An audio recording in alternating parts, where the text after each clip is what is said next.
да преминем годишен технически преглед с премахнат DPF или катализатор? Как да покрием еконормите и да получим екостикер? Предлагаме ви 3 различни начина. Вижте сега. Възможно ли е техника по време на прегледа да манипулира показанията на газоанализатора или димомера? Или да впише различни резултати от реално измерените?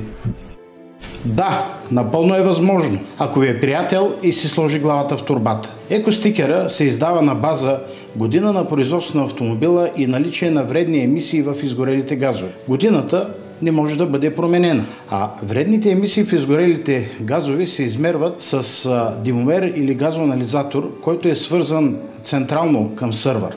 Данните от измерените вредни емисии в изгорелите газове отиват директно в този централен сървър, обработват се и оттам се връща информация коя категория покрива автомобила. Манипулациите, за съжаление, са невъзможни.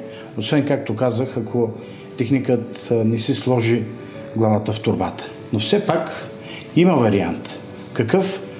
Вижте сега. Може ли да бъде излъган уреда, с който се мерят вредните емисии и да покаже по-малко? Има ли способ да излъжем техниката? Да, има вариант за дизеловите автомобили, а при бензиновите е почти невъзможно. Ако сте с дизелов автомобил, помолете техника да подава много плавно газ. Така двигателят ще се развърти до над 2000 оборота с много малко гориво.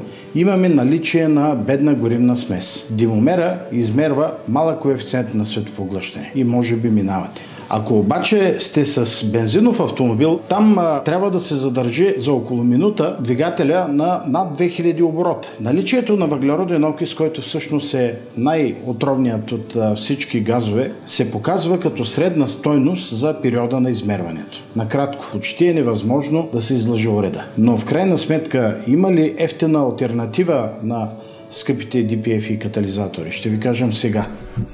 Има ли по-евтен начин от това да си купим DPF за няколко хиляди или много скъп оригинален катализатор? Да, съществува антисмог генератор B1. Това е водороден генератор, който от вода чрез електролиза генерира газ на Браун. Газа на Браун представлява водородо-кислородна смес, която се подава в двигателя заедно с въздуха. Водорода попада в сгорило-въздушната смес в двигателя и подобрява изгарянето на постъпилата гориво-въздушна смес. Увеличава се мощността на автомобила и двигателя намаля разхода си. При подобреното изгаряне на гориво-въздушната смес намаляме до 80% вредните емисии в изгорелите газове и редуцираме до 3 пъти финните прахови частици, които се отделят от дизеловите автомобили. Емисиите на автомобилите без DPF и катализатор, на които е монтиран водороден генератор антисмог B1, покриват 4-та екокатегория. А цената му ли?